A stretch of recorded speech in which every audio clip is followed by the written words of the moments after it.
en el Consejo Técnico de Secundaria del Colegio México. Hoy vamos a socializar un ensayo de legislación educativa. Esta socialización obedece a un trabajo que los estudiantes de la Maestría en Educación Media Superior realizamos para conocer el marco legislativo en el que estamos inmersos en educación, una realidad en la que nos encontramos todos y que uno de los puntos fundamentales a los que a través del análisis de este ensayo se ha llegado es que muchos de nosotros desconocemos ese marco legal que nos permea. Nuestros derechos y nuestras obligaciones muchas veces están presentes ahí, o mejor dicho, están presentes ahí, pero en realidad desconocemos a cuáles nosotros tenemos realmente un derecho de ejercer y qué obligaciones tenemos que llevar a cabo.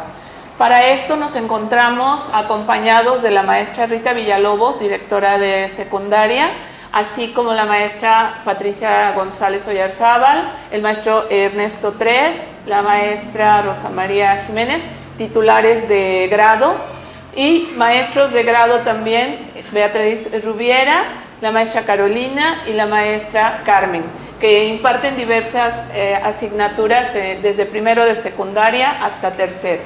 Todos ellos cuentan con experiencia docente de muchos años y han tenido casos muy interesantes y muy importantes a lo largo de su ejercicio en el trabajo escolar. Muchísimas gracias. Bueno, pues en primer lugar, hablar de la legislación educativa es hablar de un marco de la educación contemporánea. Nosotros estamos inmersos en la reforma educativa, pero ¿qué significa todo esto? En nuestro trabajo docente, en nuestra práctica diaria, nos encontramos en muchas situaciones que tenemos que enfrentar. Uno de los puntos fundamentales es que nosotros, como educadores contemporáneos, tenemos derechos, pero también tenemos obligaciones. Trabajamos en la educación y la educación implica respeto, igualdad, libertad para llegar a una vida con desarrollo integral. Eso es lo que busca la educación en los jóvenes, pero nosotros que somos los facilitadores somos quienes trabajamos en este marco. Así como tenemos derechos, también nos vamos a encontrar en un conjunto de obligaciones y la primera y más importante que nosotros tenemos es estar informados. ¿Informados de qué? Pues de una reflexión que debemos de hacer de este marco legal para poder analizar y llegar a un compromiso real en el marco de la evaluación educativa contemporánea para alcanzar la calidad educativa. Ahora bien,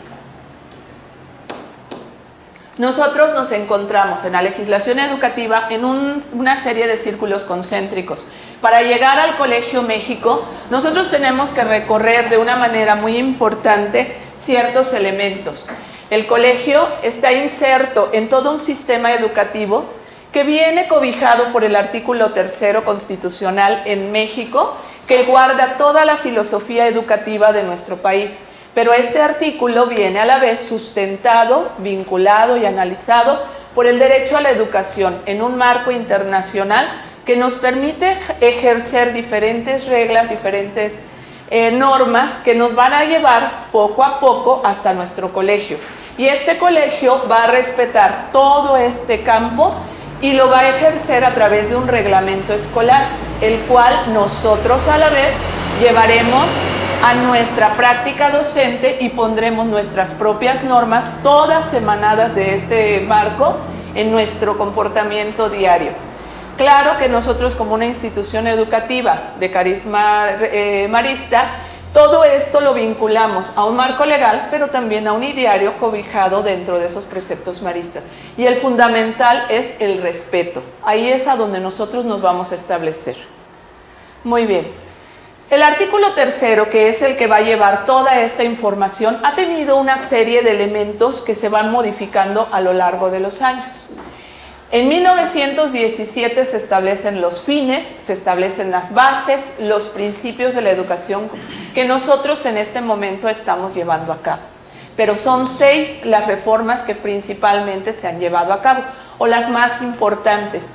En ellas hemos visto cómo la educación ha ido adquiriendo ciertos tintes. En 1934 se propone que nuestra educación adquiere ese tinte socialista y científico, que haga que la educación sea igualitaria en todo momento, pero también haga que los jóvenes vayan desarrollando ese espíritu científico de conocimiento. Para allá de 1946 vamos a exaltar el amor a la patria, uno de los elementos fundamentales. Estamos formando esta libertad para pensar, pero ahora necesitamos crear una conciencia solidaria internacional. Los tiempos que se vivía en ese momento hacen que los artículos vayan necesitando tener un refuerzo cada vez mayor. Muy importante, desde el 46 hasta el 80 nos vamos con una reforma muy destacada, que es la autonomía con las universidades. Es el momento en que las universidades pueden decidir cuáles van a ser sus planes y programas de estudio, pueden decidir sus tiempos y pueden decidir también la manera en que van a impartir su cátedra. Para 1992, la educación se refuerza en ese aspecto laico. La educación, que es lo que a nosotros más nos importa, centrada en particulares, debe de apegarse a planes y programas de estudio. Estos mismos consejos técnicos que se están llevando a cabo en este momento son reflejo de todo ese momento que se vive ahí. ¿Por qué? Porque los planes y programas de estudio deben de estar derivados de un programa común para mejorar precisamente este estilo de educación y esta conciencia solidaria. Todos los jóvenes de México deben de irse creando y conformando educativamente en una misma línea. La diferencia que nosotros vamos teniendo es que en el caso, por ejemplo, de escuelas como la nuestra, le va dando un plus a todo este trabajo. Va haciendo que cada vez esta educación de particulares tenga ciertos elementos que van destacando y conformando más a estos jóvenes que nosotros vamos educando y trabajando en conjunto. Cuando llega 1993 nos encontramos con algo fundamental. La educación básica ya es totalmente obligatoria. Esto quiere decir que los jóvenes tienen que asistir a la escuela. Un precepto que viene desde los macehuales, desde la época de antes de la colonia, a donde ellos tenían sus propias casas para estudiar. En la colonia, ya llámese por la cédula real o llámese por ese derecho a la educación, se viene impartiendo la educación de manera gratuita, mas no obligatoria. ¿Por qué gratuita? Porque las iglesias, que es las primeras que imparten la educación, abren sus puertas para que todo aquel que quiera ir a educarse, aprender cosas de Dios, aprender a leer y escribir, lo hagan. Las puertas siempre están abiertas, la educación siempre está para todos, pero el problema es que no hay los medios para poder llegar ahí. Las iglesias están distantes, las escuelas donde se puede estudiar lo están también, y eso hace que sean pocos los que puedan acceder a la educación. ¿Quiénes tienen derecho a esa educación? Pues los que pueden estar sin trabajar, los que tienen tutores o los que viven en las ciudades o en los lugares más concurridos. Así pues, en el momento en el que nos dicen en el 93, ¿es obligatoria la educación básica? Nos preguntamos nosotros. Y en este momento, ¿todos los niños y todos los jóvenes tienen realmente acceso a esa educación obligatoria? Seguimos precisamente en esa misma línea. Eso es precisamente lo que este artículo tercero nos hace pensar y reflexionar en todos estos elementos. Cuando llega el año 2002, nos encontramos ahora con un factor muy importante. Los actores que intervienen en la educación, y uno de ellos, que son los padres de familia, se encuentran a la situación de ahora es obligatorio que los padres garanticen la educación de sus hijos. ¿Qué significa esto? Que los padres tienen que buscar la manera de que sus hijos accedan a la educación, pero que escojan, que vean, que busquen las oportunidades para que sus hijos reciban la mejor educación y el mejor nivel y trato que pueda alcanzarse.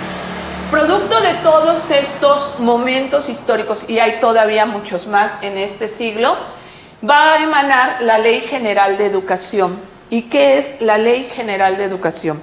Pues la Ley General de Educación es un conjunto de normas que vienen arrastrándose desde el artículo tercero y desde preceptos de nivel internacional para permitirnos comprender qué es lo que trabaja la educación. La Constitución Política de Estados Unidos Mexicanos nos dice, tenemos un artículo tercero. Aquí establecemos fines, bases, principios de la educación. De ella emana la Ley General de Educación con fecha del 19 de diciembre del año 2014, a donde en el artículo 21 establece requisitos para ejercer la docencia, cosa que a nosotros nos pega directamente. Pero también en una de sus fracciones habla de las bases para citar la ley del Instituto de Evaluación de la Educación, problema que a nosotros nos tiene trabajando bastante en las aulas. Esto también nos lleva a ver que hay una ley para el servicio profesional docente.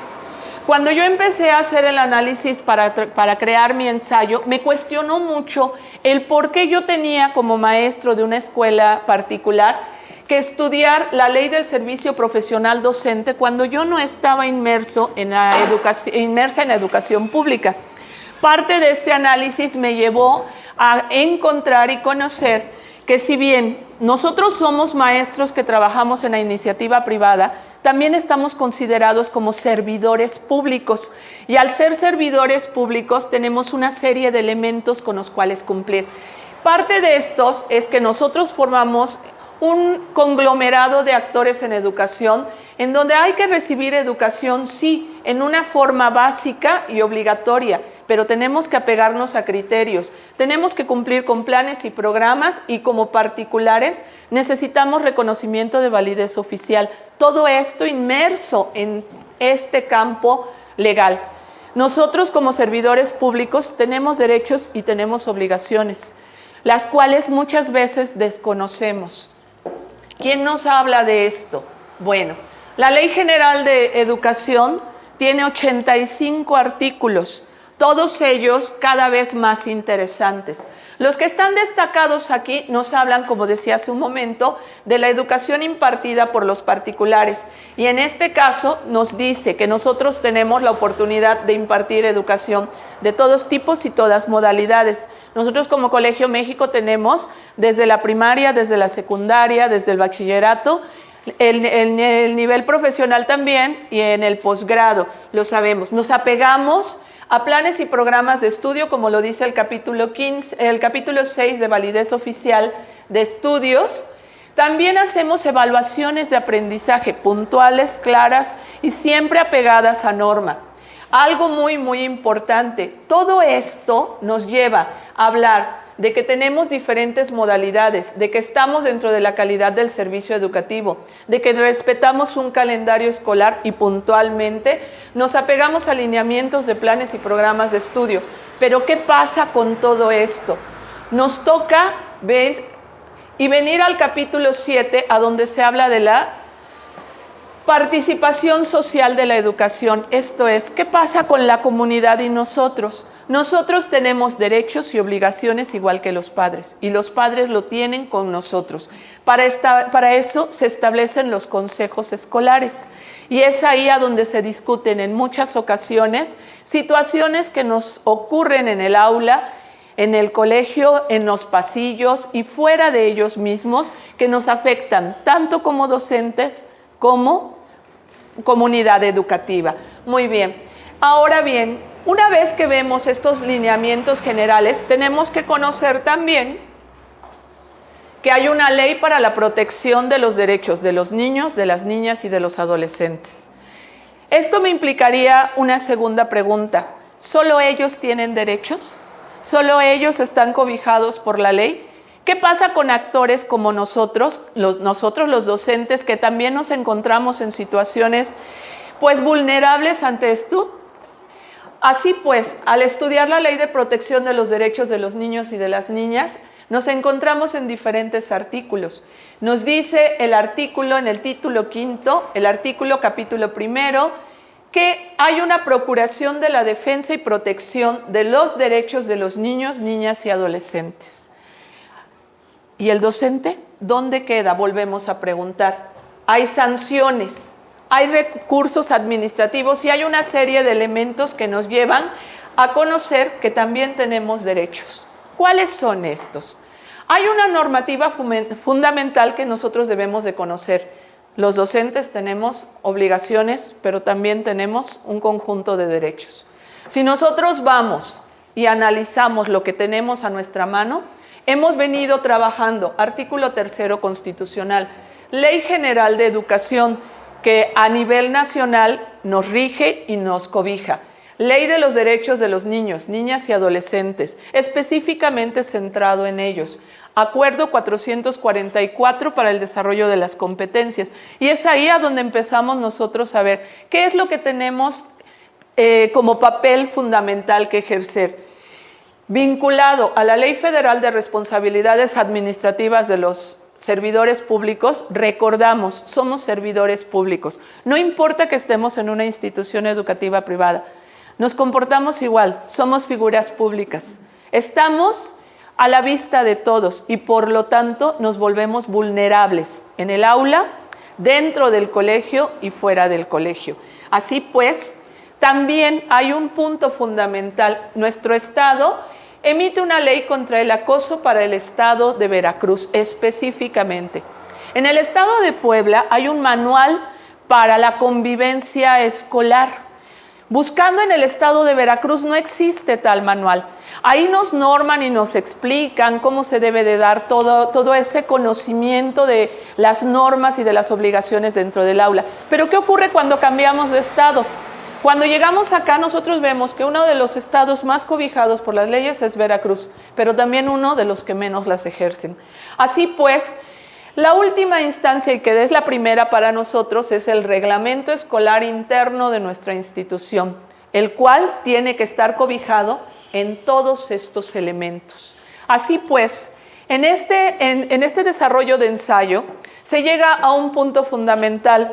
En el caso de aquellos maestros que hemos sido agredidos en las aulas por los muchachos, en esos casos de los maestros que hemos sido insultados por los padres de familia o que hemos sido maltratados verbalmente, ¿qué ocurre en ese momento? ¿Nosotros tenemos obligaciones y tenemos derechos? Sí.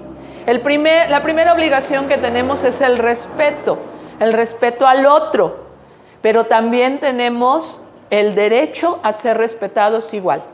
Cuando nosotros llegamos a insultar a un alumno, todo esto está cobijado para él y se llama acoso. Cuando el alumno nos molesta a nosotros, ¿cómo se llama? Se llama falta de respeto a la autoridad, lo cual está ya legislado en el Estado de Veracruz, desgraciadamente no siempre llevado a cabo, pero es algo de lo que está más penalizado. Algo muy importante que descubrí al ir trabajando en este ensayo es que los jóvenes, que son nuestros alumnos, si llegan a faltarnos al respeto, también merecen una sanción de tipo penal. Primero, yendo por nuestro reglamento escolar interno, una llamada de atención del profesor, una llamada apegada a reglamento con un aviso de conducta o con un reporte de conducta que amerita una expulsión.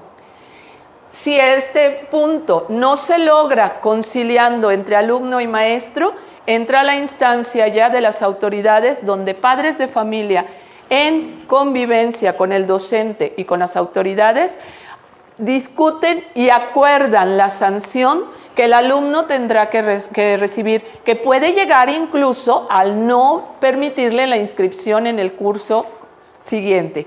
Si todavía esto no fuese suficiente y no se llegara a conciliar adecuadamente, entonces venimos ya al marco legal que nos cobija con el Código Penal. Llegar a situaciones como estas, ya estamos hablando de condiciones extremas. Todo esto previamente ha sido agotado, todo esto previamente ha sido analizado. Sin embargo, en situaciones en las que nosotros nos hemos visto inmersos alguna vez, sabemos que la mayor parte de las veces no se procede con el reglamento escolar o más allá, empezando muchas veces por el desconocimiento que nosotros como educadores tenemos de todo lo que nos puede proteger, pero también a la vez nos puede perjudicar. Este es uno de los puntos fundamentales que yo quería compartir con ustedes y que nos lleva a saber que nosotros como docentes tenemos la obligación de estar informados para reflexionar, para analizar y para poder impartir una educación de calidad en cualquier momento.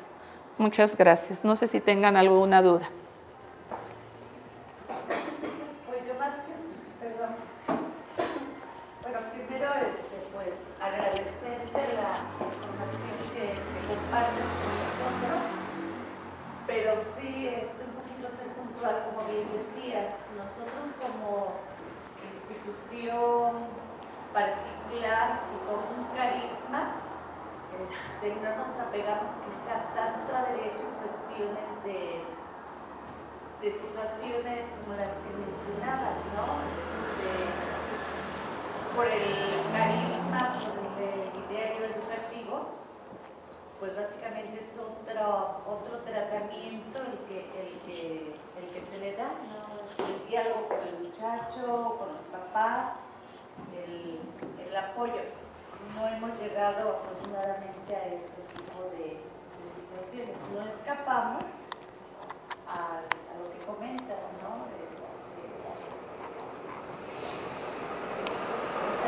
Lo vivimos. Ese tipo de agresiones que incluso pudieran trascender en el ámbito escolar, ¿no? En las redes sociales, ¿no? Pero sí nosotros hemos tenido ese tipo de situaciones, ¿no? O sea, sí es importante conocerlo, porque a veces el chico no sabe los límites. Exactamente. Entonces, pues no me van a hacer nada, no va a pasar. Y no significa que por conocerlo ahorita, insisto, no ha habido necesidad. Afortunadamente hemos podido sensibilizar al estudiante, ¿no? Es una persona a lo mejor justificando algunas situaciones. Así es. Solo un comentario al respecto de todo esto del marco legal educativo en nuestro país, pues, en nuestro estado. Primero, una parte que valdría, en donde vale la pena decir que no siempre se cumple la ley, ¿no? Y también que no siempre la ley es justa, ¿no? Exactamente. Entonces son dos situaciones. Primero, habría que verificar si de veras la ley es justa, y después la aplicabilidad de la ley, de la norma, del reglamento, etc. Y la otra parte, las situaciones de vulnerabilidad en algunos sectores. En el caso que se menciona, casos concretos de docentes que son agredidos y que en ocasiones se ven en estado de indefensión legal y que se tendría que recurrir a otras instancias legales en determinadas situaciones. A lo mejor valdría la pena analizar las lagunas legales y hacer propuestas de legislación, pues tal vez en la proximidad al recurso estatal del Congreso, y si no, a nivel federal al Congreso de la Unión. Sí, así es. Muchas gracias. ¿Alguien más quisiera? Algo muy importante que se trabajó en esta materia. Conforme nosotros nos fuimos poco a poco empapando con el vocabulario primero, que es muy difícil, es muy complicado, algo que se empieza a analizar es que en las leyes no se puede cambiar ni una palabra. Ese es un punto. No se puede parafrasear, no se puede sintetizar, no se puede interpretar a tu libre albedrío. La norma, nos explicaban, es la norma y se tiene que cumplir. Qué difícil es cumplirla, porque esa es una realidad. Cuando tú trabajas en educación, cuando tienes que apegarte a un reglamento y tienes que apegarte a una realidad cotidiana, y la realidad cotidiana es el tipo de estudiantes con los que trabajamos, el tipo de padres con los que nos enfrentamos todos los días, y desgraciadamente, como nos compartieron en muchas de las entrevistas, también el tipo de autoridades con el que la institución tiene que trabajar, ¿no? Entonces, nosotros nos podemos considerar una institución privilegiada en muchos aspectos, en el lugar en el que estamos, en el carisma que tenemos, en la comunicación que establecemos entre autoridades, compañeros y padres de familia, y sin embargo nos encontramos a veces desprotegidos, y es uno por desconocimiento y otro porque a veces decimos ya, ahí que acabe todo. Pero es importante conocerlo y hacer valer tu derecho a estar informado, que eso es lo más importante, y cumplir con esta norma desde tu aula, empezando por impartir respeto a tus alumnos, que eso es lo fundamental, Nos decían mucho, yo tengo que respetar al alumno, por supuesto que lo tengo que respetar, él también a mí. Y él también a mí implica que el padre de familia también. Y las decisiones que yo tome en el aula también, siempre y cuando vayan acorde a lo que debe de ser. Porque como nos encontramos a maestros que pueden ser insultados, también tenemos alumnos que pueden ser insultados por maestros, las dos caras de la moneda. Yo quise abordar el caso de los maestros porque finalmente es en donde nosotros estamos trabajando y es importante que también nosotros estemos informados. Este es nuestro trabajo, esta es nuestra vocación y este es nuestro colegio. Entonces, ese fue el punto de por qué tomar este tema y pues agradecerles que me hayan permitido entrar a su consejo técnico de secundaria y que hayan abierto un espacio para escuchar esto, que pues es muy valioso. Y finalmente los alumnos que ustedes forman en secundaria somos los que nosotros recibimos en preparatoria. Somos la misma escuela, llevamos las mismas reglas teóricamente y debemos de manejar pues los mismos lineamientos en beneficio de una mejor convivencia escolar y social. Pues muchas gracias. Gracias.